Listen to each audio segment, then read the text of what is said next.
Hi friends, आज हमारे पास ये कंट्रोलर है। इसमें दिक्कत तो वैसे कुछ नहीं है, चालू पीस है। मगर आजकल ई रिक्शों में सबसे ज़्यादा देखने वाली दिक्कत जो आती है, सबसे ज़्यादा जो हमें देखने को मिलती है जो दिक्कत, जैसे वायर हीट का। वायर हीट बहुत ज़्यादा हमें देखने को मिलती है ई रिक्शों में। ये देखिए, ये सारी वायर हीट होकर ख़राब हो गई, जल गई। ये क्यों होता है? ये बार बार लोगों की तारें जल जाती हैं, धुआं निकल जाता है। ये हीटिंग का आज मैं आपको परमानेंट इसका इलाज बताऊंगा। कभी तार हीट नहीं होंगे, क्योंकि ये देखो, ये सारे तार बिल्कुल जल गए हैं, बिल्कुल हीट हुआ है, जला हुआ। इसका एक परमानेंट सल्यूशन है।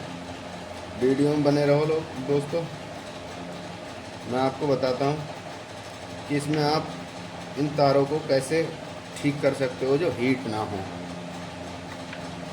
मैंने ये इसमें जो ख़राब तार थी वो निकाल दी मैंने। ये 3 वायर हैं मेरे पास, ये मैंने पुराने कंट्रोलर के अंदर से निकाली, फ्रेश हैं बिल्कुल। ये देखो, ये इसमें लगाऊंगा मैं और ये ठीक हो जाएगा बढ़िया तरीके से, कोई दिक्कत नहीं है इसमें। ये तो ये हीट क्यों होते हैं तार? सबसे मेन वजह ये है, हीटिंग क्यों होते हैं तार। हीट की सबसे पहली वजह तो ये है कि गाड़ी का जाम रहना, पहिए वगैरह जाम होते हैं या टाइट चलती है, तब भी हीटिंग प्रॉब्लम आती है। आयरन मेरा मतलब बंद हो गया था, ये है नहीं, चालू नहीं है। बाकी मैं आप लोगों को बताता हूँ इसमें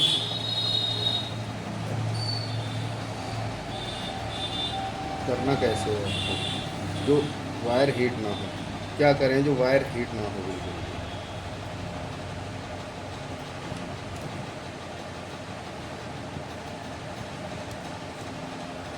तो सबसे पहले तो आप कंट्रोलर की वायर निकालें, जो भी ख़राब वायर हैं वो सारी निकाल दें कंट्रोलर के अंदर से। कंट्रोलर के अंदर से निकालने के बाद नई तार जो भी है आप लगाओ। तार आप कौन सी लगा सकते हो? वैसे मैंने देखा लोग क्या करते हैं, बाहर से ख़रीदते हैं 6 mm एक ही कलर की या 2 कलर की, वो डाल देते हैं। मगर उसमें और इस तार में बहुत फ़र्क होता है। ये हैवी होती है और वो पतली होती है तार, इसीलिए वो फिर जल जाती है। तो इसका एक परमानेंट सॉल्यूशन है। परमानेंट सॉल्यूशन क्या है? इसमें आप कंट्रोलर के भी तार जल जाते हैं जब हीटिंग होती है। ये 3 तार ही डलते हैं जो मोटर से कनेक्ट, मोटर के तार से जो कनेक्ट होते हैं, ये वाले, यही 3 तार जल जाते हैं इसके।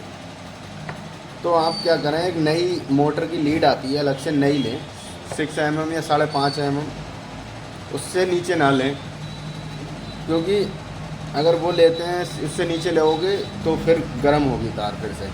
5.5 mm की लीड लो आप, 3 वायर उसमें कट करके इसके नाप के जो भी आपको डालने हैं वो 3 वायर इसमें लगा दो कंट्रोलर में, मोटर वाली काट के नई लीड में से।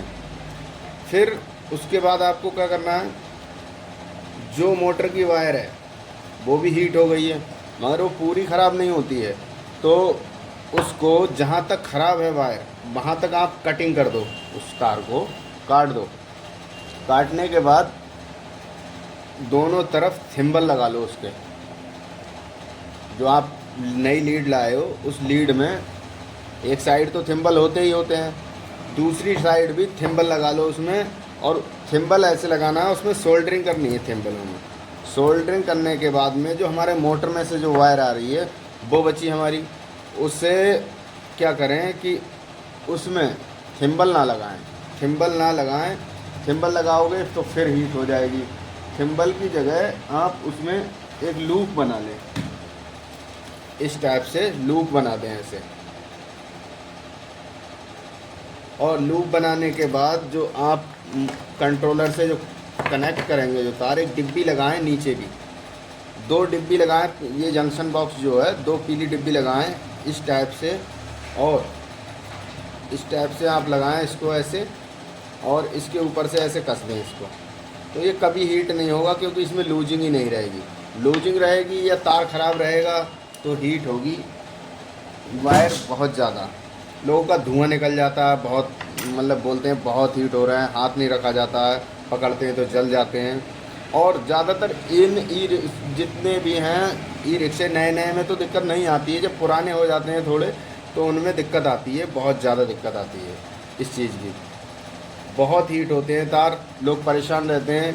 वायर रख के अपने साथ में ले जाते हैं, टुकड़ा रख लिया, कट गया तो रास्ते में जोड़ रहे हैं, परेशानी बहुत आती है। उसकी वजह से कई बार क्या होता है कि सेंसर की वायर पे चिपक गया मोटर वाला तार, तो जब एक्सीलेट किया तो सेंसर में 5 वोल्ट की सप्लाई जानी चाहिए, उसमें पहुंच गई 14 वोल्ट या 24 वोल्ट, तो सेंसर ख़राब हो जाते हैं। फिर कभी मुट्ठे वाले तार में चिपक जाता है तो मुट्ठा ख़राब हो जाता है। ऐसे ही कन्वेटर वाले तार में चिपक गया तो कन्वेटर ख़राब।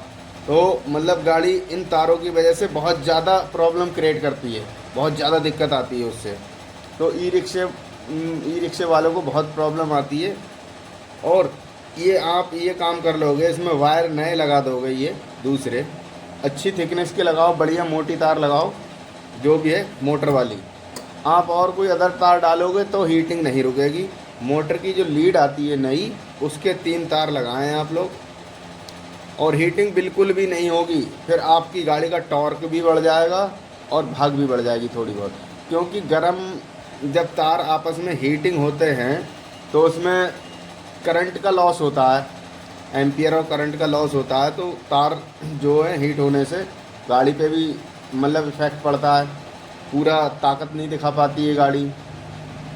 इसलिए आप लोग, ये ज़्यादातर ई रिक्शों में दिक्कत है, आप लोग इस काम को करें, ये आपकी प्रॉब्लम सॉल्व हो जाएगी। मेरा आयरन गर्म हो चुका होगा, अब मैं ये वायर लगा लेता हूँ इसके, क्योंकि मेरा आयरन बंद हो गया था। ये गर्म हो रहा है बहुत। सोल्डरिंग इस पर बढ़िया तरीके से कर देंगे तो ये कहीं नहीं जाएगा और बढ़िया तरीके से काम करेगा।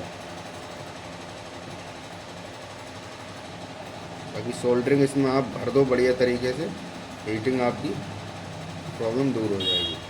और ज़्यादातर ई रिक्शों में हीटिंग प्रॉब्लम बहुत ज़्यादा है, क्योंकि ई रिक्शे वाले भी कुछ कम नहीं है, क्योंकि वो लोड इतना डाल देते हैं इस पर। 3 क्विंटल का अगर ई रिक्शा कंपनी ने इसको दिया है तो वो क्या करते हैं 7-7, 8-8 क्विंटल इस पर वेट डाल देते हैं। इस वजह से भी दिक्कत आ जाती है, क्योंकि लिमिटेशन के हिसाब से डालेंगे तो नहीं गर्म होंगे, मगर कुछ टाइम के बाद गर्म होने लगते हैं। क्योंकि ई रिक्शा वाले सवारियों की जगह माल ढोने लगते हैं, कभी लकड़ी भर ली, कभी कुछ भर लिया, इस वजह से ज़्यादा दिक्कत आती है। नॉर्मली जो इसकी कंपनी ने रूल बनाए हैं कि 4 + 5 4 सवारी और मतलब एक ड्राइवर मिलके चलाए तो ज़्यादा प्रॉब्लम नहीं आती है। ये लोडिंग पे ज़्यादा दिक्कत करते हैं, तार लोडिंग पे ख़राब होते हैं बहुत जल्दी। ये लोड करते हैं ई रिक्शे वाले, मानते हैं नहीं, उन्हें तो लोड करने से मतलब।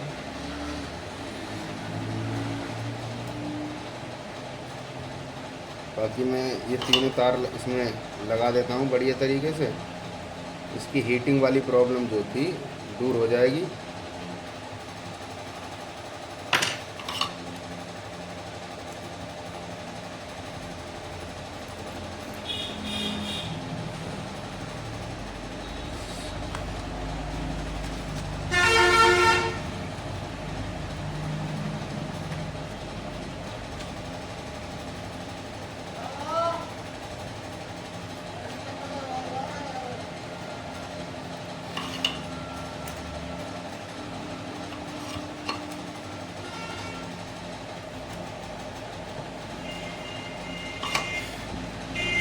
बाकी मैंने ये तार लगा दी है, इसमें सोल्डरिंग कर दी इसमें बढ़िया तरीके से।